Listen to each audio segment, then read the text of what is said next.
সাবেক আমলারা একটি প্রতিবাদ সভা করেছে।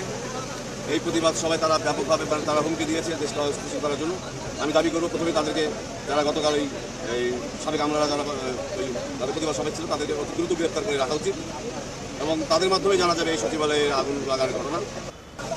আমি এখন থেকে 40-45 মিনিট আগে আসছি। আসার পরে দেখলাম 1 মিনিট ভিতরে কাজ করতেছে, আর পূর্ব পাশে একটা ইউনিটে এই গাড়িটা দাঁড়ানো থাকার পরে আমি যা বললাম যে আপনারা ঢুকতেছেন না কেন, ভাই এই গাড়ি ঢোকে না, এই গাড়ি ঢোকে না। আমি ওনাদের সাথে অনেক ফায়ার সার্ভিসের গাড়ি ঢোকে না। ওই গাড়িটা যখন ই করে বললাম যে পূর্বে যদি আপনারা মধ্যে আপনারা আগুন দেন, এখানে কিন্তু পানি যায় না। এইভাবে না যাওয়ার পরে অনেক বললাম আপনার বেগুতে ভাঙেন, বেগুতে মানুষ ঘর বাড়ি সব রাস্তাঘাট পরিষ্কার করতে পারেন, আপনার গেট ভাঙেন না, গেট ভাঙে ঢোকেন।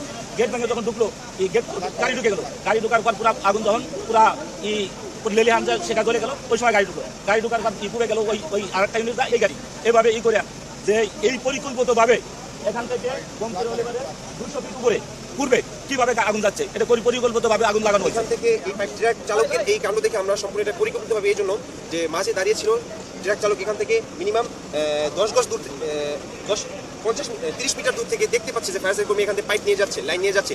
তারপরে তারা ফোর্স গতিতে এসে ফায়ার সার্ভিসের কর্মীকে সম্পূর্ণভাবে এই যে আঘাত করার সাথে সাথেই